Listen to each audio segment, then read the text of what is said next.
After every election cycle, many of those who lose out petition the courts, citing voter bribery and the rampant use of money by their opponents to gain unfair advantage.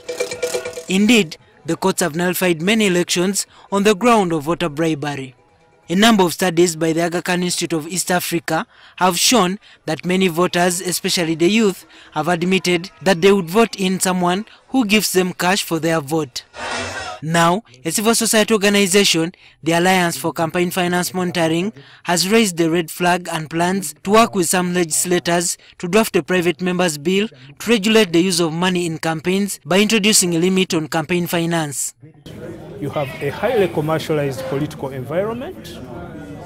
There's a lot of corruption.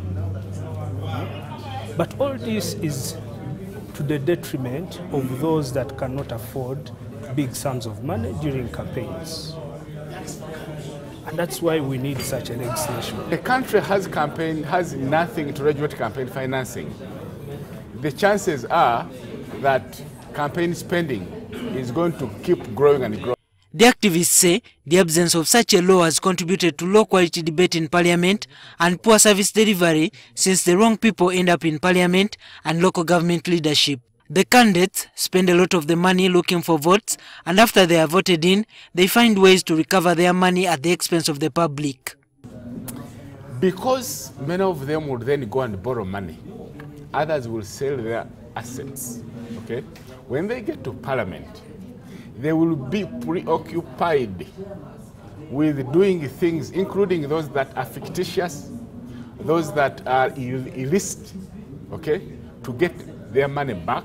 However, there is fear that some MPs may not support the bill, since most of them may be caught up by the same law. It is easier to use money to be elected than use ideology. Means if we commercialize the politics, that is where things are failing. Ugandans are poor, and then they use money to buy votes.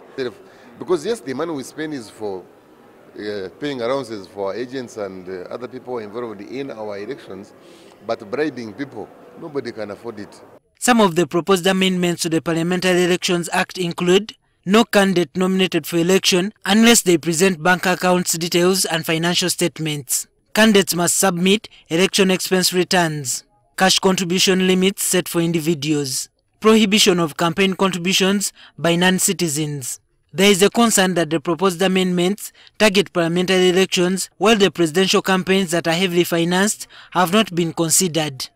Do we think that a legislation, a bill that seeks to regulate the presidency will get past the level of gaining a certificate from the Ministry of Finance?